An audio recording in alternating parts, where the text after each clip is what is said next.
Guys, yesterday my client came here to the clinic and he got cheated on. And the worst part, I warned him that he was gonna get cheated on.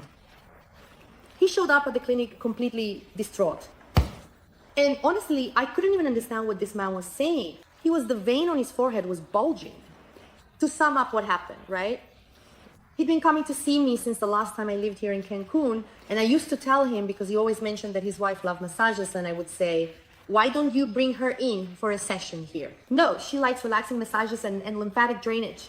And I always said, bring her, and he'd say, no, she doesn't like this kind of massage, Joyce, my whiny wife, she's kind of frigid. I said, well then, learn how to do it for her if she likes it. I'll teach you, and you can go and do it for her. No. So, to sum up, I said, well, she's going to find herself a masseur. Guys, do you know what happened? What person who loves massages wouldn't want to try tantric massage and wouldn't enjoy it? Long story short, she's having an affair with the masseur. Guys, do you know how he found out? Cell phone. He took her phone, saw the messages, showed them to me, and there she was telling the masseur, I've never gotten there, like this with my husband. I've been married for 13 years. I think that's what it was. My husband has never given me this. That's why, I got interested in seeking you out. I saw your Instagram. I didn't even know men offered this kind of service. And for those who can read between the lines, that's why, folks, when I say this here personally to my students, to my clients, or when I tell men to learn how to do it, it's because women, honestly, women are independent now. They're seeking pleasure. They're looking to have good experiences. And if you, as a man, don't know how to provide that, it's okay. There are professionals who do know how. Now tell me something, guys. Would it have hurt him to learn? I already knew that his wife liked massages. But do you know what's even worse? I'll tell you, because I hear this a lot. Men come to my clinic and say, my wife has no libido. My wife is frigid. She has no desire, and so on. But does this man actually make his wife feel desire? After being married for a long time, doesn't the guy just get complacent? I'm not just talking about men, but women too.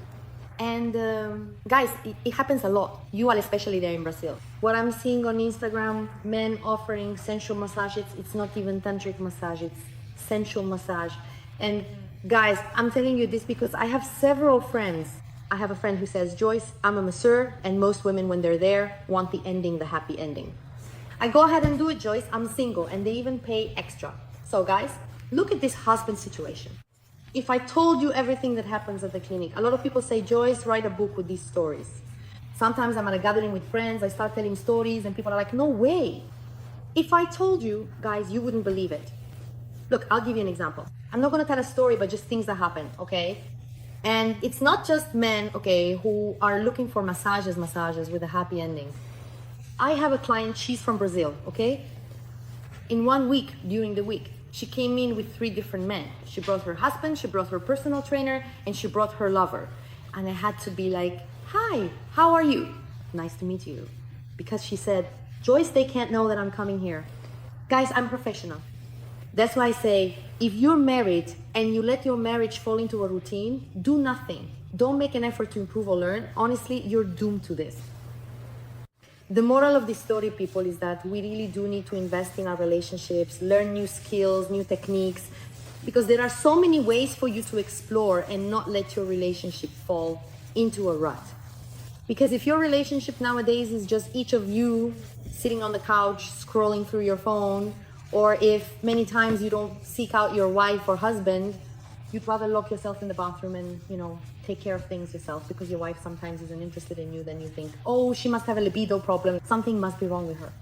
But sometimes it's not that she has a libido problem. It's that there's a lack of affection, a lack of connection, a lack of you two exploring each other's bodies, learning new things together, all right?